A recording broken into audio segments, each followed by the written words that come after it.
Greetings and salutations, Earthlings. Zube here. And today I'm going to do a random reading later, but today I'm doing a report on the full moon in Aquarius.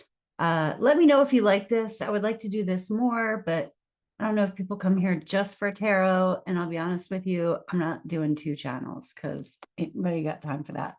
Not me. Anyway. So I'm going to describe it a little bit first. This full moon is kind of rough around the edges, I'll be honest. You may not experience it that way. It depends on how the full moon is impacting your own chart. So the aspects in the sky might turn out all right for you. I forgot to say, if you're interested in a personal reading, astrology or tarot, my information is down below. Okay, that's important because this stuff is free. Anyway, so with this full moon, I'm going to show the chart and I'm going to go through each of the aspects, but I want to share the highlight that I feel this full moon is showing us. And that is to be honest with ourselves about our own wounding, around who we are, around our own securities, and either which way that you go, whether our own wounding hurts other people or we continue to allow ourselves to be hurt by other people because of our own wounds. There's something to this full moon about really feeling into what the collective around us or what other people are wanting from us, like feeling an emotional pull to both do what is best for humanity with the moon in Aquarius, but also that honors our own contribution to humanity. With the sun in Leo, in general, Leo is like about our healthy ego expression. Like we came to play this game on Earth and we knew we would have egos, and they're not totally the bad guy. It's like being honest about what it is that we want, what it is that we maybe give up, insecurities that we have, how we allow ourselves to be taken advantage of because we are insecure, or how we might take advantage of other people because we are insecure. But I'll show you, it's in alignment with Chiron.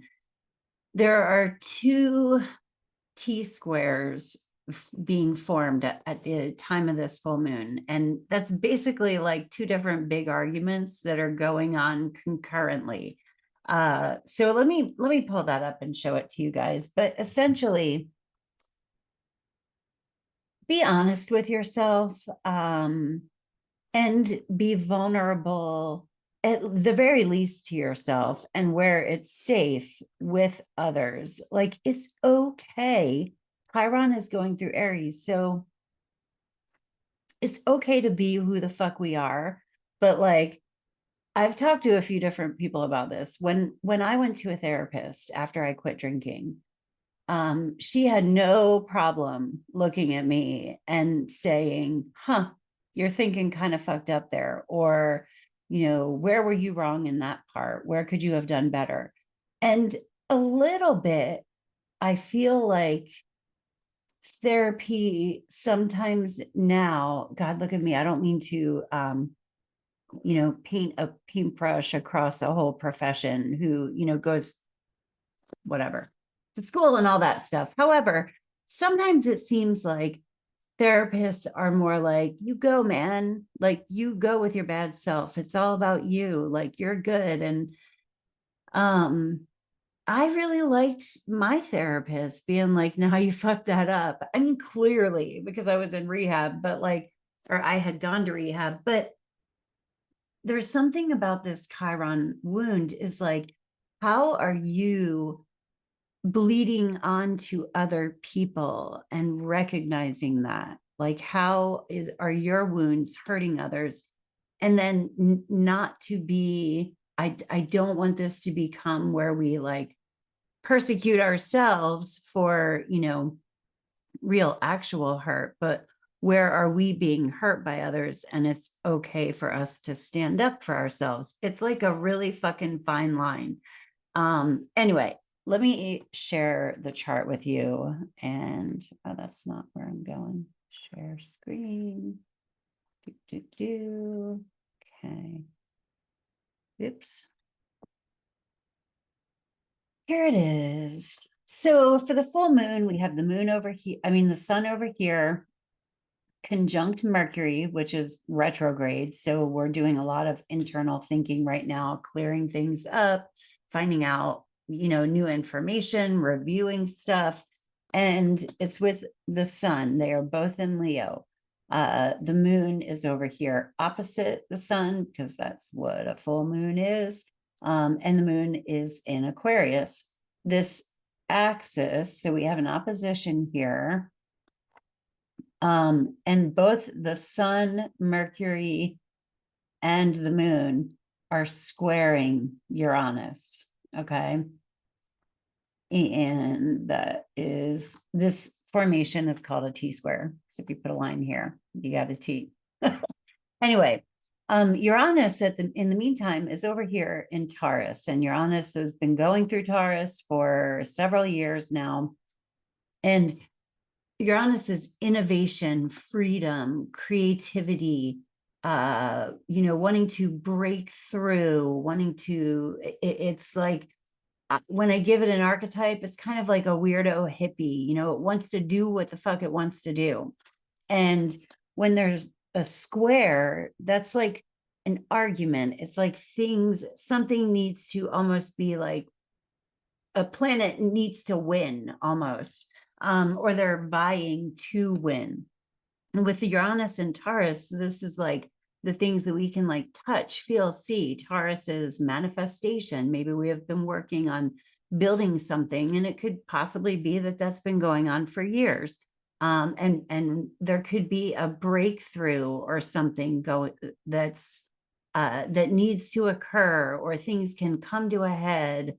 Almost like a bursting. Uranus rules earthquakes. So the moon is over here in Aquarius, and Aquarius is, I go by the ancient rulers. A lot of modern astrologers will say that the full moon is always ruled by the planet that rules the sign the moon is in. Okay, so here we have Aquarius. Modern astrologers say that Uranus rules Aquarius, which would mean that the full moon is in a direct square to its ruling planet. That still is tough. I, however, go by the ancient rulers, and the ancient ruler of Aquarius is Saturn. Now, at the same time that we have this tension going on between our ego and our mind, wanting to express and be, boisterous and fun, and this is what I want to do, expressive and creative. The moon is like, oh, how's everybody going to feel about that? I don't know if people like that so much. How's that going to make everyone feel? Am I really doing this for the highest good, or am I subjugating what I want to do for the highest good? And that's not healthy either, because over here, this new thing wants to burst through or be created. Now, Saturn is in the middle of its own fight over here. Saturn is the ruler of this full moon. Saturn is opposing Venus and squaring Jupiter and Mars. Now, both of these squares, the Jupiter one is like impending. The Jupiter one is perfecting. So Jupiter is just about to square Saturn, and Mars is leaving the square with Saturn. But I look for 3 degrees for my aspects, which is pretty tight. I like my aspects tight. Sorry. Anyway, So we have Jupiter and Mars, and their energies are conjunct, commingling. Jupiter is gaining knowledge. Jupiter is in Gemini. It's in detriment in Gemini because Jupiter wants to learn and understand, and Gemini has a lot of facts and figures, and it's an information gatherer. It's kind of erratic. And Jupiter's big focus is finds it difficult to like focus on all the things that Gemini wants it to focus on. Like I'm having trouble focusing on finding the right words. Anyway, so now with Jupiter with Mars, Mars is our aggression, our warrior, our drive, our ambition, our get her done, kind of vibes. And so Jupiter and Mars together can be pretty powerful. And then Saturn is over here and about a lot of things, because we're talking about Gemini here. Like we're learning this, we're doing that. In the meantime, Saturn is over here in Pisces. And the way I like Pisces is a more spiritual sign. It's more go with the flow. It's more about emotions and all of that. And with Saturn in there, Saturn is our personal authority. It's overcoming obstacles. It's seeing things through, doing the hard work. And so as Saturn has been going through Pisces, I have been working on my writing practice, my meditation practice. Saturn is like cleaning up the spiritual area of our lives, how our lives flow. Well, we can bring Saturn into that. Saturn is bringing a little bit of self-control and discretion to an area that can be a little woo-woo and loosey-goosey. Now, Venus is over here in Virgo, and she does not necessarily like being in Virgo, but she can be kind of a perfectionist in that area. So here we have Mars and Jupiter over in Gemini, like with all of this like information and stimulation and, things we want to do. And they're like, where the hell do I go? And Saturn's like, whoa, we need to like make some sense out of this stuff over here. And then Venus wants everything to be done precisely right. So while it's like, I'm saying like a lot in this video, I apologize for that. It's because I'm not used to doing astrology videos on here, but I just want to go back and highlight this. So these two squares, there's something that we really want to do, or some way that we really want to be. And we may be concerned about how we are viewed by others. We may be coming up against resistance. We may be facing criticism or judgment, but we're very tuned in to how others are feeling about us. And that is impacting what it is that we want to create in the world. At the same time, we might be struggling with how exactly to do things in a way that looks good. Where do I focus my energies? And how do I go with the flow in a way that is not too scattered? How do I bring order to this chaos? Your feelings might be all over the place. It's just a really messy moon. The one good aspect that I see here, so we have Chiron. Now we're going to switch to blue. So this is Chiron. Chiron is over here in Aries. Chiron takes forever in Aries. It's been there for a number of years. And Chiron is our inner wound, right? So this isn't even a childhood wound. This is a wound that we came into this earthly experience with. Now, we're looking at transits here. We're not looking at a birth chart. But while Chiron is transiting Aries, in general, we're learning that it's okay to be who we are here, that it's okay for us to have wants and desires and needs. It's okay for us to express ourselves. Aries is the I am of the zodiac. Like, I am here. It's the first, sign on the karmic wheel.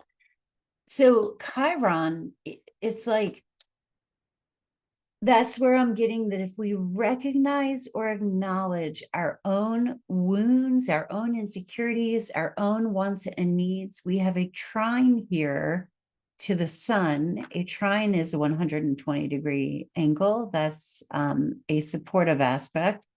And Mercury. And again, we're within this 3 degrees. It looks like the sun might be a little bit out of it, but I'm still going to call it good.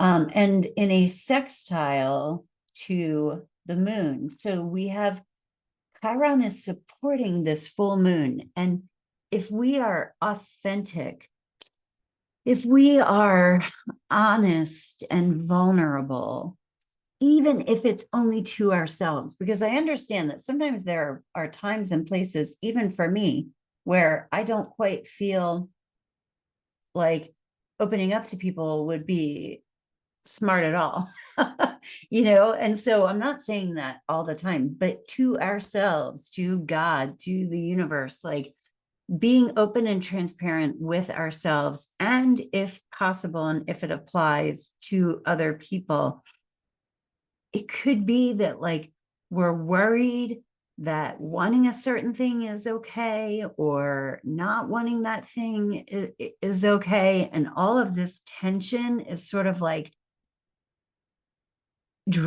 drawing our attention away from that, right? So if we focus on the arguments and the chaos that are going on over here, Chiron is saying, if you heal yourself, you will heal the collective. And that is the way forward. And that just came in. You saw it in real time. If you heal and work on yourself and acknowledge that it's okay for you and the sun over here in Leo to express yourself and be who you are while contributing to humanity, you might feel, or you might be a little bit intimidated by other people's judgment or criticism. However, the moon in Aquarius recognizes that sometimes what is for the highest good of all doesn't feel like the highest good for like one person. Here's how I love Aquarius being described. So it's the water bearer. And imagine that the water bearer has 100 people standing in line. I actually think I took this from the Leo King because I think it's amazing. Waters are emotions. So, the Aquarius can hold emotions without being overly emotional. Well, if the first person in line who needs water is desperately thirsty, he keeps saying, I need more, I need more, I need more. If Aquarius gave that first person all of the water that they needed, they might run out for the other 99 people behind them. So Aquarian energy can kind of recognize like, no, you can only have this much because there's all of these other people behind there who need some too. So it's not necessarily that we're supposed to give up ourselves as part of the collective,